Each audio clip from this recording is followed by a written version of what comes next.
Welcome to today's webcast from the conference board. I'm Chris Gentle and I'm delighted that you can join us today.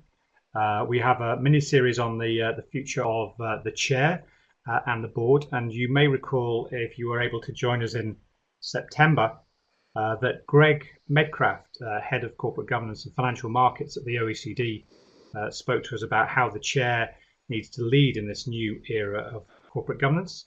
And we'll have another one in November looking at the digital board. But today I'm delighted to introduce our guest today, Eric Salama, to consider some questions that the board maybe don't always consider, but does doing the right thing pay? And certainly in terms of COVID, that's one of the things that is absolutely kind of critical as we kind of think about real kind of ways of building back better. Eric, probably best that you introduce yourself rather than me attempting to do that. We're delighted you're here today. Eric. Thank you very much, Chris. It's a pleasure being here. Hello, everyone. I've kind of shifted careers in the last few months because for 30 years or so I was on the board of WPP, which some of you will be aware of as a big marketing services company and working with lots of clients around the world. And as part of that, I was running a business called Kantar, which was a 30,000 person business, one of the biggest research and insights companies around the world. And then I stepped down after we sold it to Bain Capital at the end of last year, and have taken on a variety of different things. So I'm now chair of Comic Relief, that those of you that are in the UK will certainly be aware of as one of the leading charities in the UK.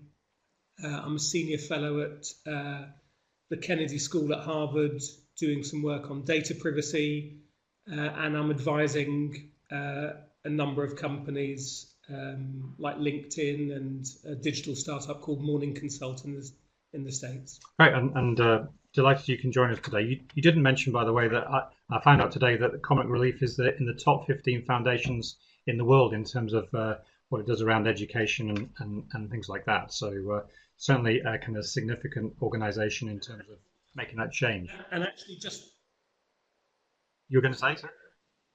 It is, and just a plug actually, because because today we launched our first plastic-free, environmentally friendly red nose. So for those of you that know Comic Relief, the kind of one of the most visible aspects of the brand is a red nose that people put on, and especially in schools, school kids buy it. And actually we had kids from a school a couple of years ago who started writing to us saying single-use plastics, not a good idea, and it's taken us a year or so, but this morning we launched our environmentally friendly plastic-free red nose. Which is important to kind of Comic Relief's values.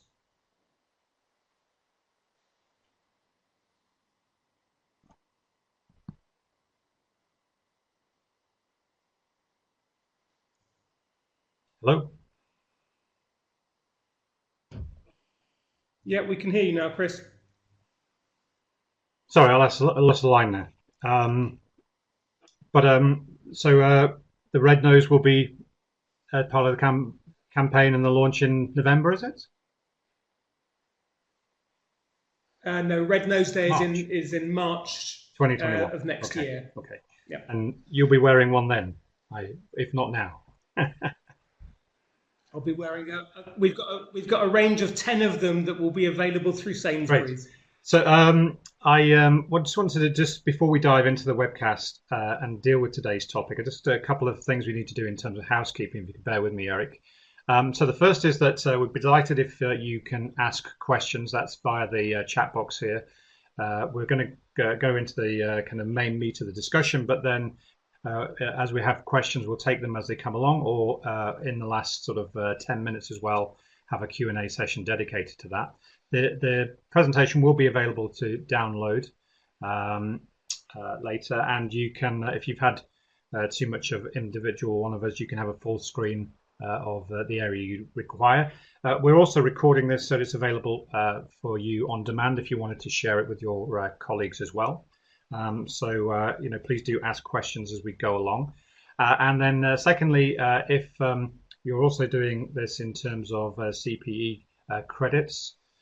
We have a couple of just points on the messages here in terms of earning those credits. So you need to click the link for the CEU to request these in the bottom right-hand side. You've got to stay online for the whole webcast, and there will be 3 pop-ups during that in order to get those credits if that's something that you're doing. So just a quick point for doing that. So what I want to do now is actually deal with this question. Obviously, does doing the right thing pay? And we're probably likely to see in the next 10 years more change in terms of the board, corporate governance, and purpose than we've seen in the last 100 years. And in a sense, innovation has been something that's been done in somewhere else, maybe in the R&D function or marketing. But innovation hasn't really been brought into the board as much about, how can the organization deal with the convulsive changes that we're seeing in all kinds of aspects, whether it's technology or social change or even health, as we're facing in terms of COVID. But one of the things that I wanted to do today is basically look at what that means in the boardroom, maybe how it operates, sitting at the top table and the decisions that need to be made. And probably the most important is the values of the firm. What is it that the firm's trying to do? How does it get its organization to do those? And how does it get its employees to think about that in order to make governance pay? And Eric, I wondered if we could just start with that point, which is, in terms of those ethical issues, how do you see them developing? Are we seeing too much greenwashing? Are we seeing genuine progress? And how might we, in your eyes, define purpose and ethics so that we don't end up just talking about statements?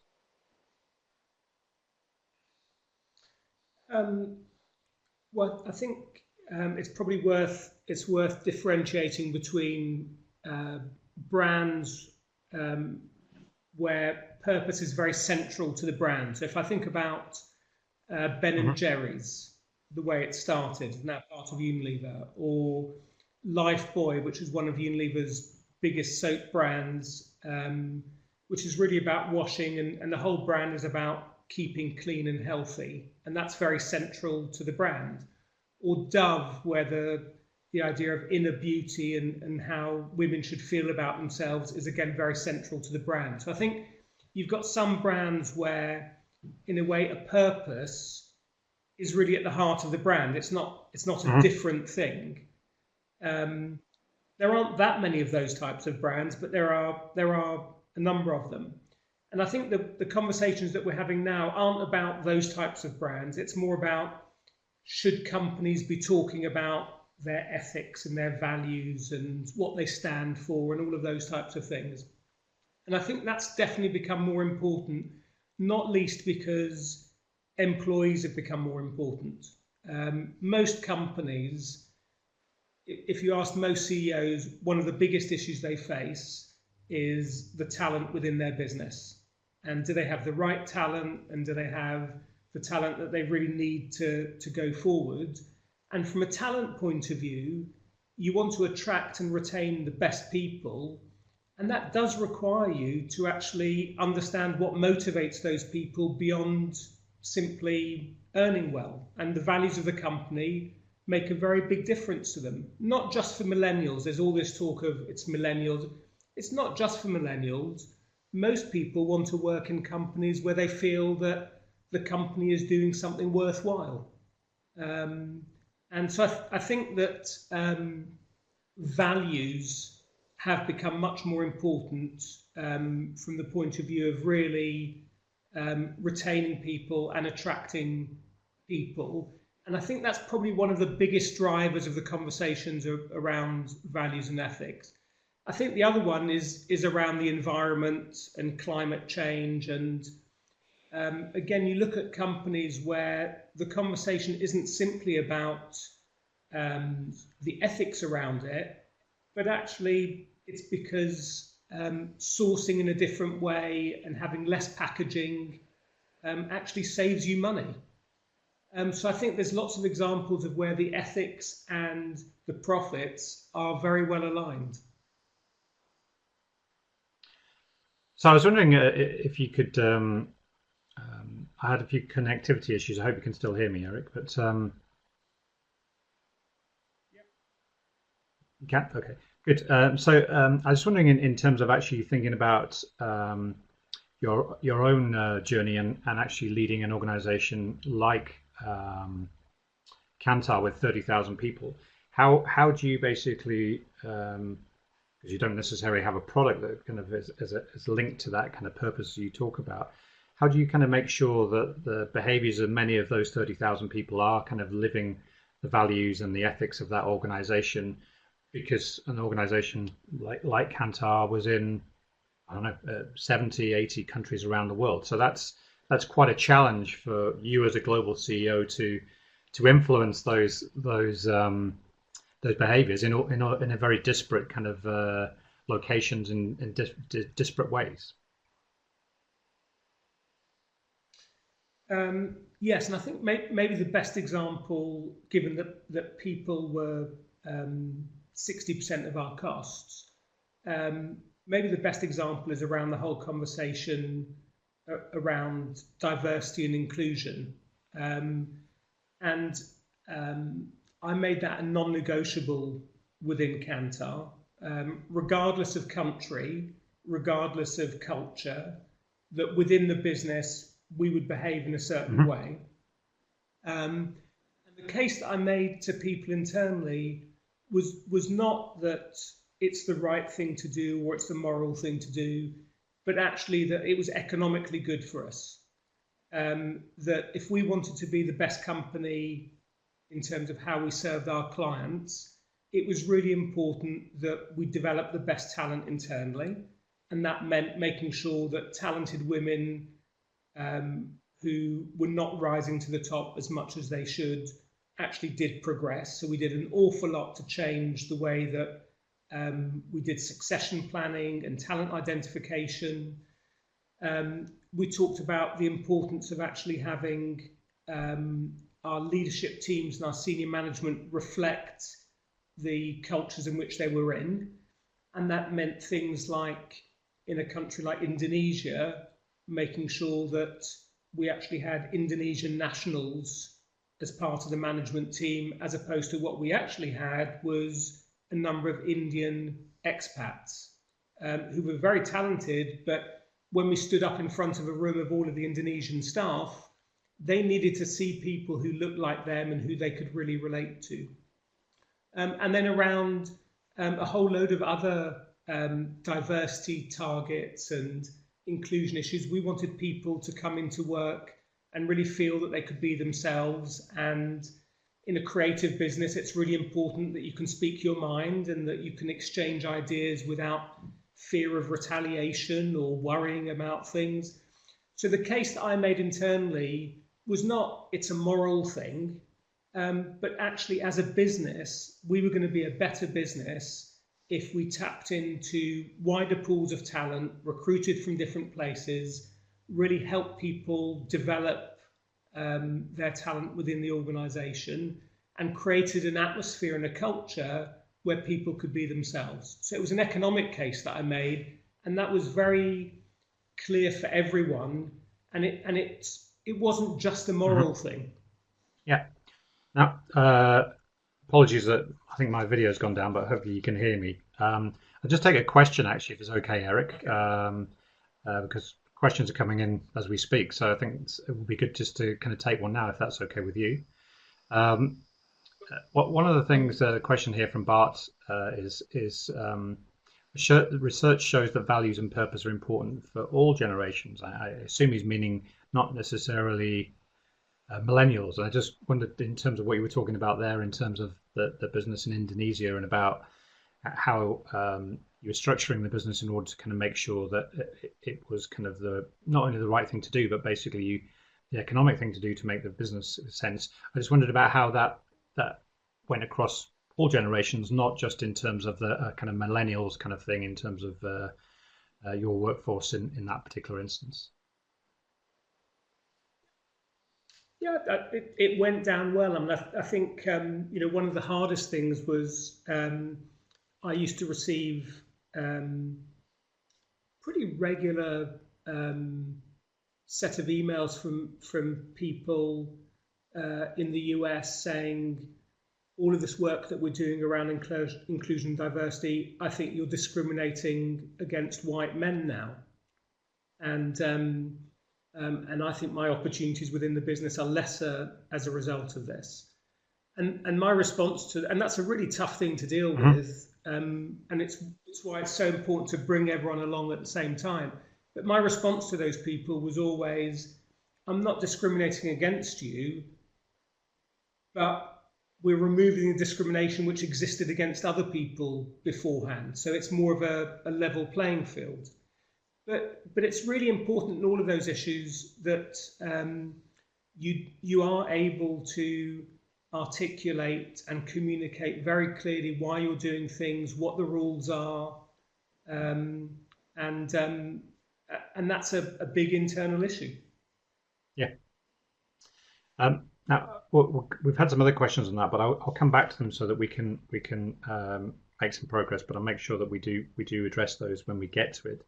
One of the things we see in terms of the slides at the moment is that I think it was about a year ago that the Business Roundtable in the US, which effectively represents all big businesses and multinationals in the US, came out and said that they saw that there were a range of stakeholders, I'm not sure if they used that word, that were important for businesses to be successful, not just shareholders, which was actually a big departure in the US in terms of them actually kind of coming out and saying that. And we've also seen, for example, the Financial Times coming out with a kind of series around what they call recasting capitalism. So clearly there's quite a big movement at the present time. I just wondered, in terms of that movement, should that, in your view, be more business driven, or should it be actually kind of regulation and government actually kind of saying, okay, you have to do these things? And we've seen some things in UK company law, for example, which is starting to write into UK company law that that companies do have to be kind of more transparent about what they're doing. But I just wondered what's the best balance. I mean, it's a very difficult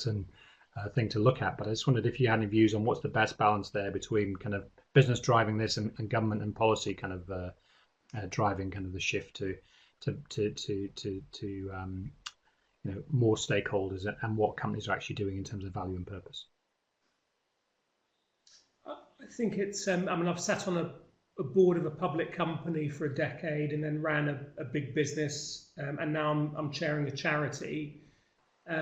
I think it's really hard to do things from outside in terms of really forcing change. You can stimulate change, and as a government, and certainly what a number of governments have done around forcing companies to publish gender pay gaps.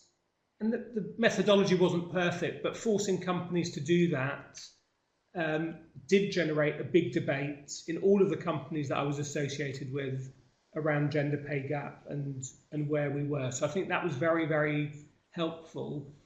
But I don't see a lot of it coming from regulation. I think a lot of it comes from the press and scrutiny in the press, and a lot of it comes from individual people and consumers raising issues, and obviously with social media, it's much easier for people to raise issues that they have about a particular company, and it's much harder for companies to actually do something in a particular country and not expect what they're doing to be visible and transparent around the world.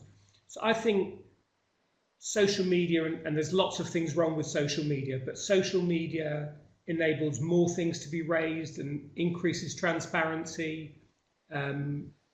Governments can help a bit, but I think it has to come primarily from within the company. And I think one of the things that's important is for companies just to think about why they're doing things. Because I haven't seen lots of companies where their sales are actually boosted because of stances they've taken. And we'll come on to the conversation about whether or not it makes a difference from an investment point of view and a share price point of view.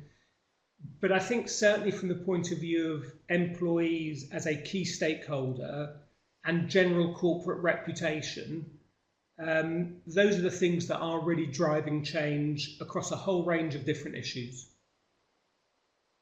Mhm. So, apologies for everybody that you can't see my video, but hopefully you can still hear me in terms of audio. So, interesting, Eric, there you broke that down really effectively into kind of what's going on with people and effectively social change and social media and things like that. So maybe let's look at that piece, and then we'll come back to what companies are doing and some of the things in terms of financial markets and investors and those kind of things. So let's split them into two if that works Yep. for you. The first, as you can see on the next slide here, in terms of growing uncertainty and complexity, is something that we can see. Um, if we could just go to the next slide.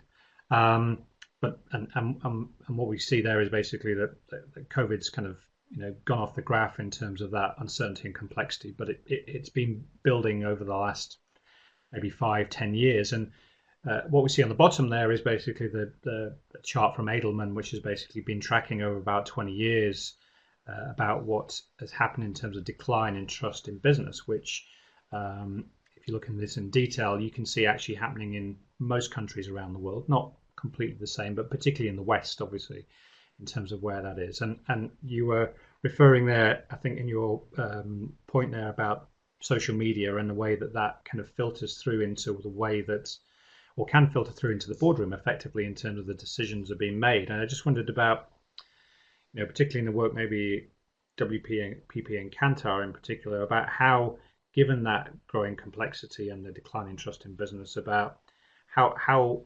you think that basically companies can basically adapt and use some of that criticism and commentary on the way that companies are operating in order to kind of basically, if not completely kind of pivot and do a revolution, but actually kind of start to tilt the business in different ways in terms of the way that they deal with some of this commentary. Because in the past, you didn't see that. There wasn't, social media has given a voice to people to allow them to kind of say what they do think about companies and what they're doing, I suppose, and that's a positive side of it. Yeah, and I think it's a bit like individual leadership. I think people can sniff out from a long way away when companies are not being authentic or when leaders are not being authentic. And Mm-hmm. around this whole issue of values and ethics, and um, it's very easy to see, and I think consumers out there generally do see when a company is acting in accordance with its values and is trying to do the right thing. There's no company out there who's perfect, but lots of companies are trying to do the right thing, and when companies are just doing it to get on to some kind of bandwagon. And I don't think the kind of get on a bandwagon really works. I'm not sure if it ever worked, but people are too smart and people see it. And um, there's a video. Maybe we can just show a minute or so of video. There was a lovely video that someone compiled for YouTube earlier in the year, after loads and loads of different companies put out advertising relating to COVID and to lockdown, and you basically had companies around the world doing the same kind of ad, saying, we're there for you, we've always been there for you, we care for you, all of that kind of stuff. And it's a YouTube video, so you can all have a look at it. But it's, Derek, if we could maybe just look at the first 60 seconds or so. I think it's about a 3-minute video. You'll get a sense of it.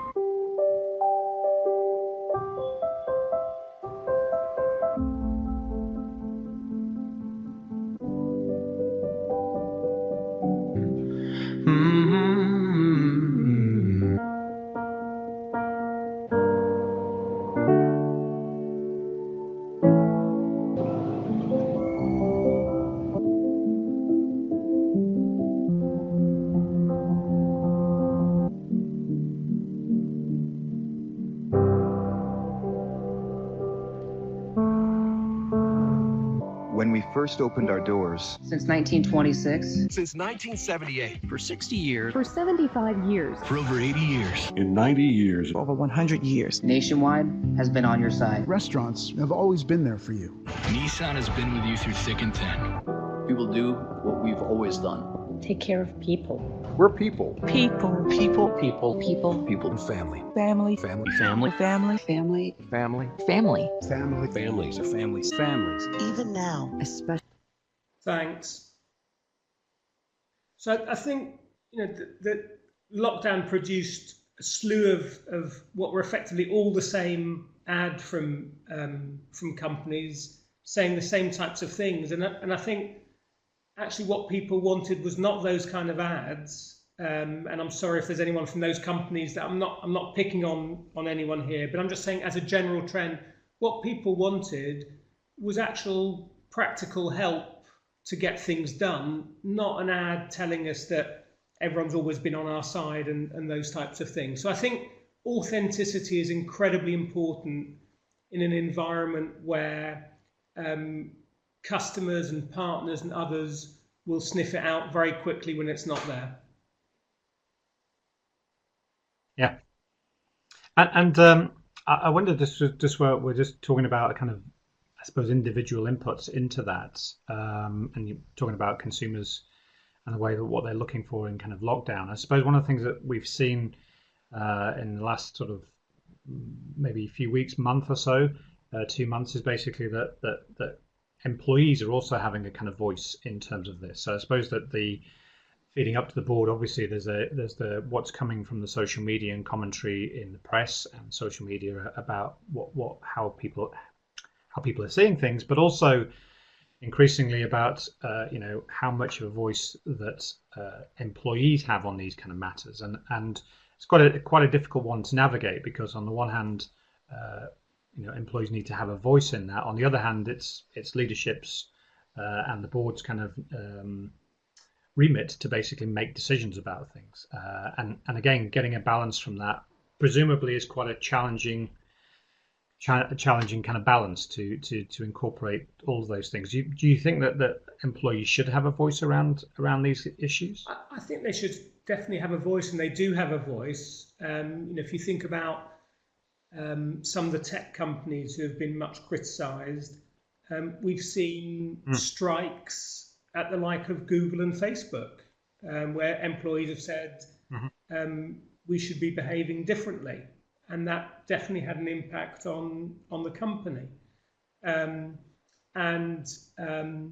If I think about Comic Relief, which I'm chairing now, Comic Relief came in for some criticism probably 18 months, 2 years ago, about appeal films which showed white celebrities in Africa helping poor people in Africa and cuddling babies and visiting villages, and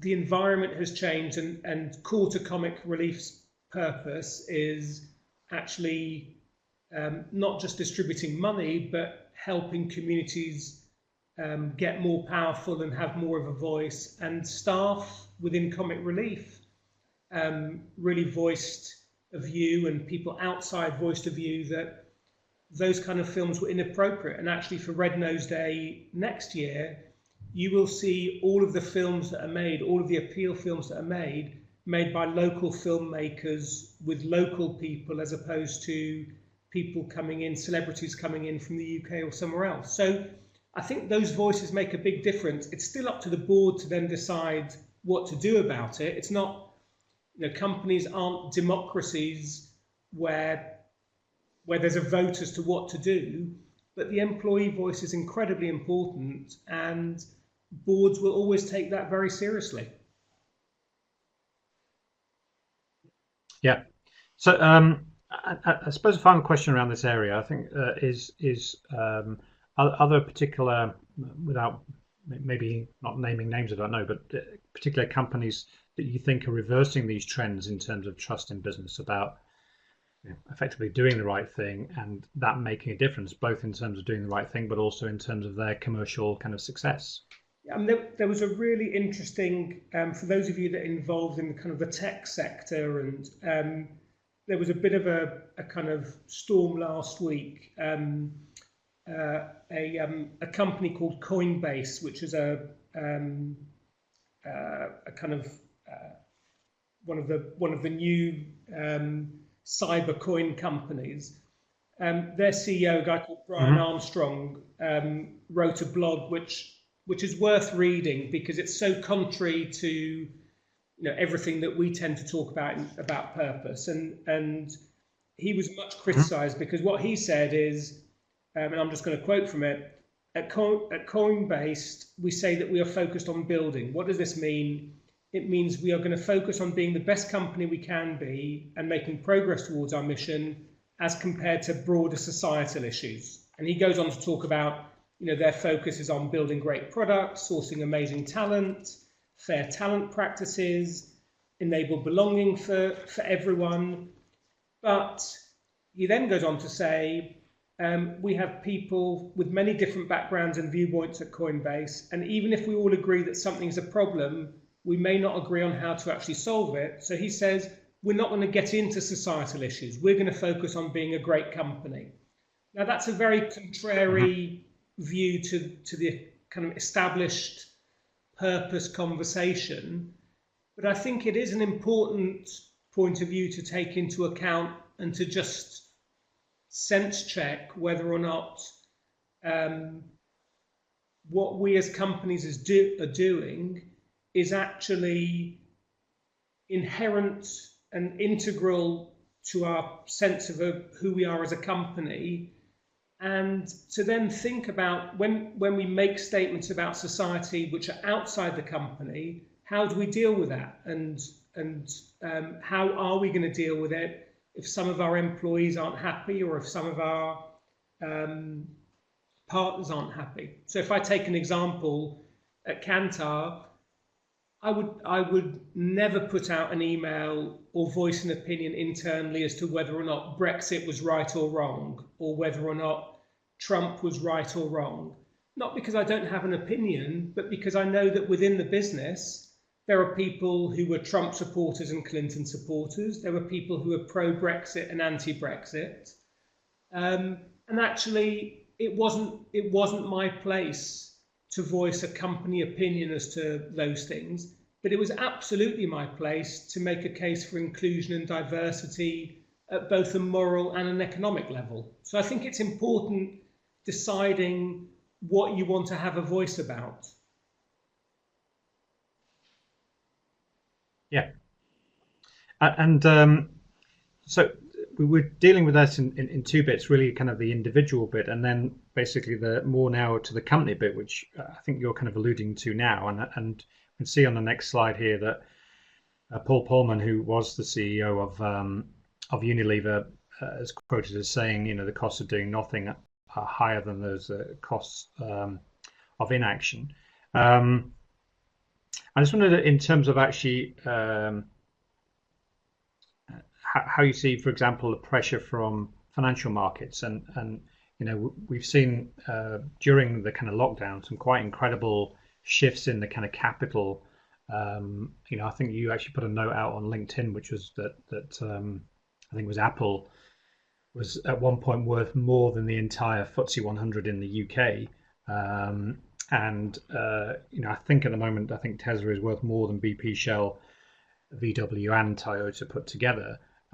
So there's been quite a lot of pressure on particularly fund managers and institutional investors like BlackRock to put more pressure on organizations. But arguably, you could also make the case that that capital shift is already happening in terms of we're looking at bigger issues like climate change and things like that. So I just wondered a bit again in terms of your views about the importance of the financial sector in influencing a board around these issues, and maybe where they shouldn't kind of get involved in this kind of issue.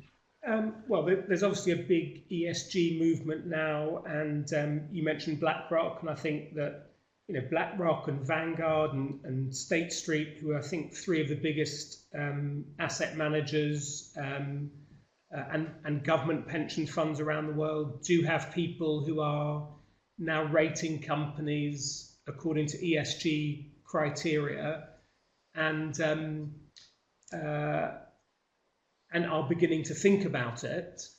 I think the examples that you gave in terms of Apple and Tesla, I think their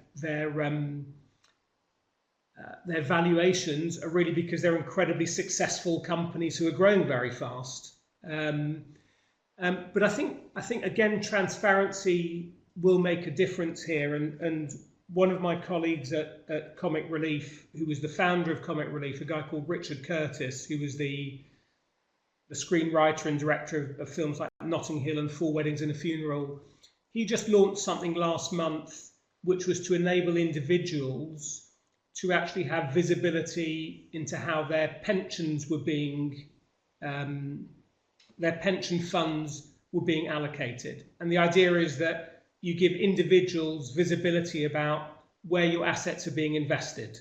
And then you yourself can make a decision that, actually, I don't want to go with that fund because it's investing in companies that I don't believe in, on whatever criteria, rational or irrational, and giving the people the power to do it. So I think transparency may help drive more of this, because you will get people saying, I want to invest in certain types of companies and not in others. I haven't seen massive share price valuations based on companies' ethical stances. And I'm sure that there's people on this call who will tell me otherwise. But you read analyst reports and they might refer to some ESG criteria, but for the most part, they're looking at, is the organic revenue growth faster than competitors, and what's the conversion, and what's the margin, and what's the cash flow, and it doesn't feel like that has changed fundamentally, even though there's more awareness, even though there's more rankings, even though a lot of the asset managers do have people who are focused on it. I think one of the big unlocks might be more transparency, so that people vote a bit more with their feet as to where they want to see some money allocated.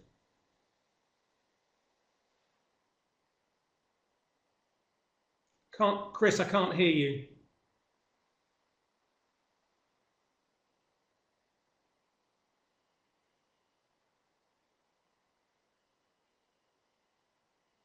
I can't hear you, Chris.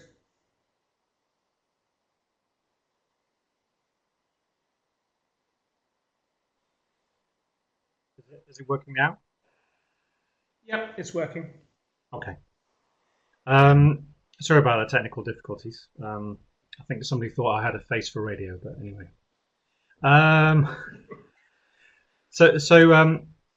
Just I suppose moving on from the kind of financial bit to the next slide here, where taking a quote from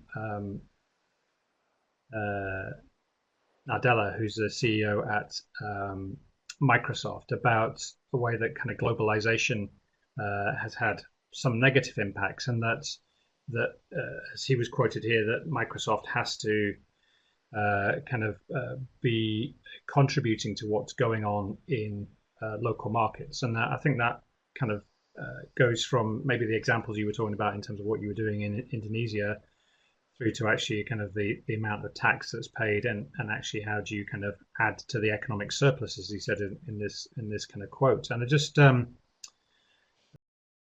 suppose in a way the situation around COVID has put this even more in the spotlight, because jobs are going to be at a premium. Unfortunately, we're going to see people lose jobs a lot because of the economic downturn and that's coming, and about how organizations faced with that actually kind of deal with operating in a company, particularly if you're a multinational in lots of companies, and about how you can deal with that kind of situation and, in a sense, do the right thing, both from your kind of shareholders, but also from your kind of stakeholders and employees.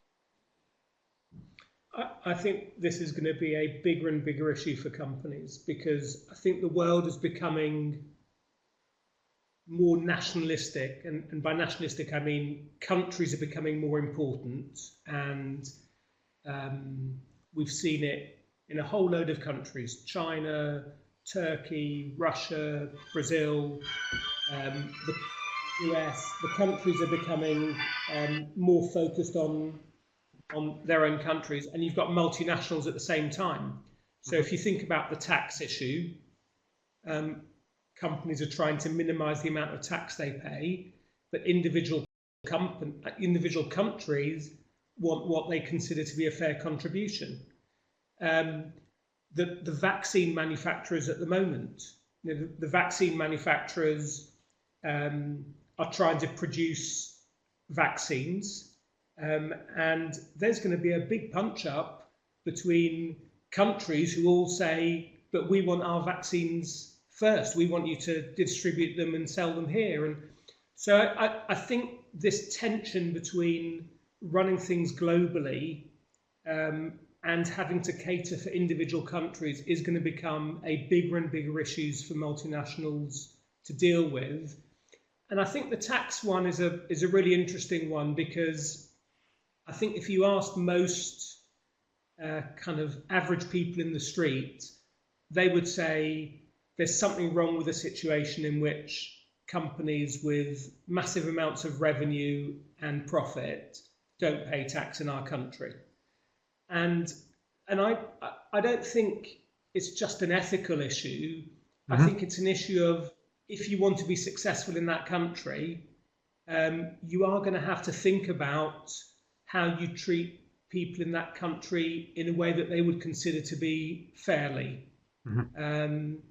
And you can imagine, I mean, we haven't seen it so far, but you can imagine consumers in different countries deciding that they will stop buying from certain companies because of their policies around things like tax.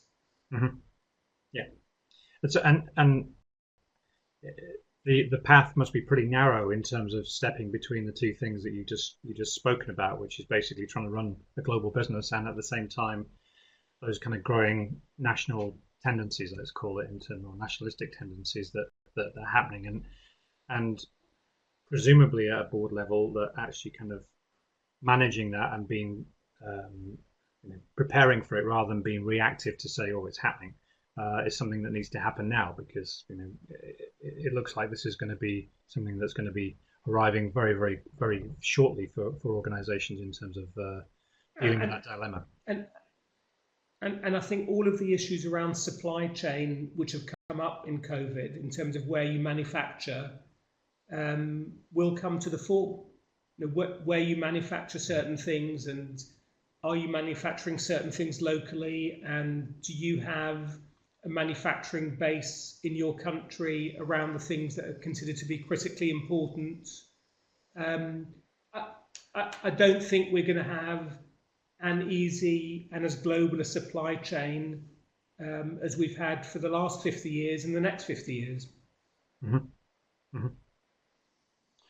And I suppose reorientating and making that supply chain transparent, which is actually one of the things that, if you look at like a business like Nestle that's looking at its supply chain at the present time, it's also getting a lot of pressure on that to make sure that it's transparent and ethical, and trying to understand the journey of the cocoa bean or the coffee bean from Indonesia or Africa to a processing site somewhere else is a big challenge, and logistically and technically is very, very kind of demanding. Some people say the answer lies just in applying things like blockchain, but I think that the social change and arguably the political changes that are happening actually kind of can throw some of those kind of presumably easy technology kind of solutions off course, and maybe that's where boards need to focus on, which is basically managing that social change as well as the kind of technology change at the same time. Yep. So yeah, and I think sorry, go on. No, please. I was going to say part of you talk about transparency. I mean, if you think about the car industry, and part of the reason why Brexit would be such a challenge for them is that parts move across Europe and in and out of Europe multiple times during the manufacture of a single car. And the car manufacturers haven't thought about their manufacturing plants in terms of a national, we need to have a plant here or a plant there. They're thinking about optimizing across many countries around the world. And so it's a pretty fundamental rethink, and just taking into account other factors than the pure economics of what's the most cost-effective way of manufacturing a car. Yeah. I think one of the challenges is whether or not the board actually has maybe the people with the right skills to deal with these things, because certainly coming from our conversation is that my words, not yours yet, but really around kind of the social changes that are taking place are pretty significant. And typically on a board, a board is made up of more compliance-orientated individuals around accounting, tax,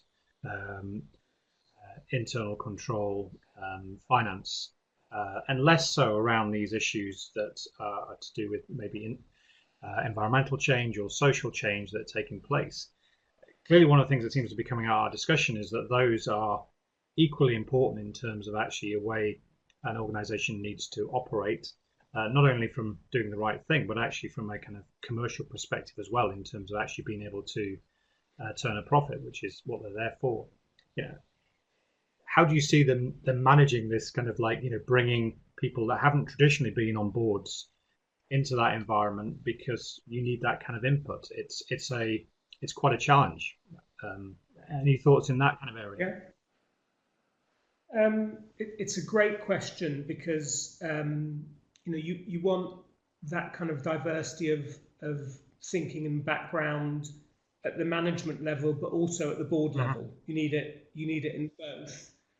And I think non-execs have got a pretty tough time of it at the moment, because especially in kind of big complex companies, they're responsible for the governance, and yet it's really, really hard to have a clue what's going on in every part of the company. And when you're a non-exec and you might be doing 15, 20 days a year, it's hard to get to that kind of understanding. So being able to ask the right questions at board level becomes really important, because you certainly don't have all the answers. You need to be able to ask the right questions. And I do think that means that you need to think of boards as having a set of more specialist people with kind of backgrounds that would enable them to really help the management, and from a governance point of view, ask the right questions. Because asking the right questions then does lead you down a relatively healthy path. But quite often you won't even know what the questions are unless you actually understand the area. Yeah. And I don't know whether or not you have a view on this, but does the current composition of a board, where you may have a chair, typically a man, but typically a chair that maybe does a couple of days a week at that organization in terms of chairing that, and non-execs who do 15 or 20 days a year, is the complexity of what's going on at the present time, does that actually demand that those individuals actually spend more time and in turn are rewarded more, but maybe don't have as diverse a portfolio of activities in order that they basically can kind of contribute to the complexity of those businesses in a more meaningful way, rather than what the current model does? I know it's a little bit off the cuff, but I don't know if you have any view on that. I think you're trying to balance out two things, because what you don't want is the board being substitute management, because you want the management to manage and the board to oversee from a governance point of view. So you don't want the board becoming so involved that actually the lines get blurred between who's management and who's board. That's not healthy. But at the same time, I do agree with the kind of thrust of your question, which is people should be more remunerated more highly and have fewer board seats and spend more time on individual boards so that they can actually get to grips with some of those issues. Yeah. Now, what I don't suggest is that we go into the remuneration kind of debate here, because that would open a whole new can of worms. Just in terms of final slide, and then we'll just do some questions before we close, if that's okay, Eric. I suppose one of the things that we've kind of alluded to here, with basically that non-execs shouldn't be doing the job of management, and equally that you need to have that kind of separation between them. Getting an alignment between the issues we talked about today, which hopefully we kind of reflected to a degree on that kind of slide here, which is the cultures and value of the organisation, purpose, brand and comms, commercial outcomes, and strategy. We kind of touched on all of them, and so I just wondered if you had any kind of final thoughts before we just take a couple of questions in terms of how do you align all these moving parts, because it seems that, certainly from our conversation, that this is a hugely complex area, and actually trying to basically kind of align them is really the essence of being successful in the future. But I just wondered if you had any kind of final thoughts on that, Eric. Well, actually, there's a really nice paper that a friend of mine called Jan Hall, who used to run one of the top headhunting companies in the UK, has just published. She did a series of interviews with CEOs and chairs, and published a short paper which she called Business in the Time of COVID. And I think one of the things that came through was the need to communicate more. And certainly from a personal perspective, if there was one lesson that I learned in running a global company, it's that constant communication and communication of really simple things over and over again is incredibly important to get that alignment. And so being clear when you're opening things up for a conversation, being clear when you're communicating what the decision is. But communication is so important. And most of us as executives think that we've said it a few times and that's it. And actually, when you're on the receiving end of it, you need to say it over and over again. And there was a wonderful piece, for those of you that are football fans, and Chris and I share a love of football. There are different teams, but Arsene Wenger, who used to be the Arsenal manager, said that in his new book that only a third of the communication that he had with his players really ever worked. I mean, partly because the players didn't have respect for the coach, partly because the messages were too complex, a whole variety of reasons. So respect for the leadership and gaining that respect and communicating in really simple ways and often is really important. Yeah, very, very good and simple point really around communications. So we've got about 5 minutes left. If you're happy, we'll just take a few of the questions that have been coming in. We were talking at the beginning about, and maybe this is just a kind of clarification, one of the questions here from Lynn is when we were talking about this, did you avoid speaking in terms of morality of ethics? And maybe that's a kind of clarification. But I think you were kind of saying that there are some things which are beyond the realm of what a commercial company should be dealing with, I think was what you were trying to communicate. That's I suppose a clarification in terms of that question. It is, and I think she was probably asking about the diversity inclusion and why I went so strong in terms of the economics of it and the business benefits. And that's partly because there is an ethical issue, but people have got different views about those ethical issues. And if you want to get the entire company on board, actually the economics and the business benefits do get everyone together. And for those who believe it's also moral and ethic, then that will come with them as well, and that will help. But there'll be some people who don't believe in some of the work that's being done around inclusion or diversity. Now, another question we have here, it's Anne. Do you think that firms should provide equal treatment to everyone, be it blind, race, gender, or should they provide affirmative action? Which again is difficult difficult question, but I don't know if you've got any kind of. Yeah, no, it's a big. Yeah, I think that uh, I was never in favour of appointing someone um, just because of their race or their gender, or but there are incredible numbers of talented, diverse people, and quite often what happens is that we don't search hard enough for those people, that we tend to rely on our own networks, or people rely on their own networks, or we have certain biases that we might bring to a conversation. So I still believe that you can do both, that you can hire and promote the best and diverse talent, but you need to work a bit harder. In our case at Kantar, we had tons of great women, but we weren't always giving them the chances to be successful, and we made a big difference to that in terms of the way that we did things. And in the case of black staff, we had to go to look in different places because we weren't as attractive an employer and a natural employer for some of those potential black staff. So you needed to work harder. Yeah, yeah. Now, I'll just leave the questions now, and just have one final point to finish with, which is that we called our webinar this week, does doing the right thing pay? And I wondered if, I certainly think that one of the things we covered is that the complexity of everything that's going on.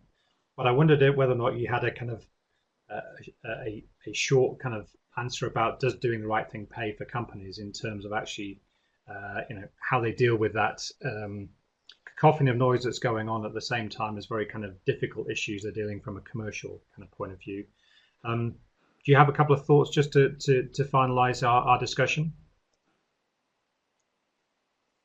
Yeah, I suppose a lot of the right things make business sense. So I've given a couple of examples around inclusion and diversity, around packaging. Having less packaging is actually cheaper. So I think lots of things, the purpose and the profit do align. But the second thing I'd say is it's really important to be authentic. I think authenticity is incredibly important, and don't try and take stances on things which you're not really walking the walk, or which aren't really in the DNA of the company, because people will root you out and will realize that you're just doing it to try and get some kind of moral advantage, and it won't work. So I think actually being authentic to who you are as a company is incredibly important, and something that you can't escape from. Yeah. Well, that's fantastic, and we I won't take any more questions now because we're just about out of time. But can I say thank you from the conference board, Eric, for joining us today, and it's been fantastic. Chris, and thanks to everyone who attended.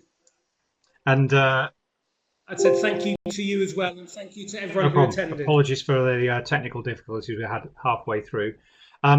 Just in terms of a final point about our next webinar, which is on the 3rd of November, again looking at the board, but looking at the digital board.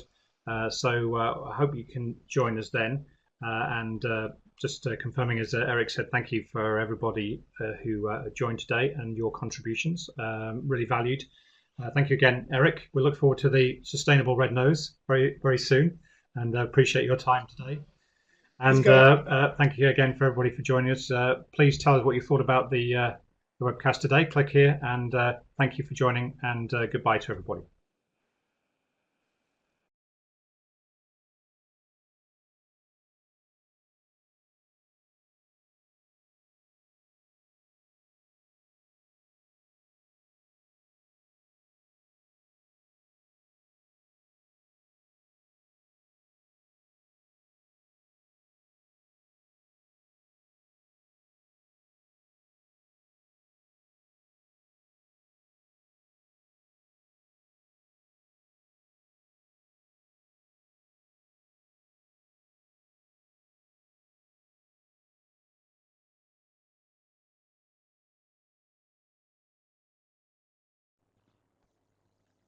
That's fine.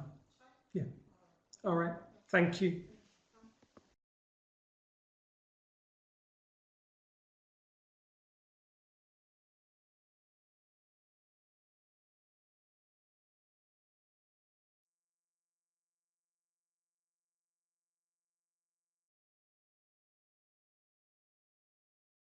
Eric, you still there?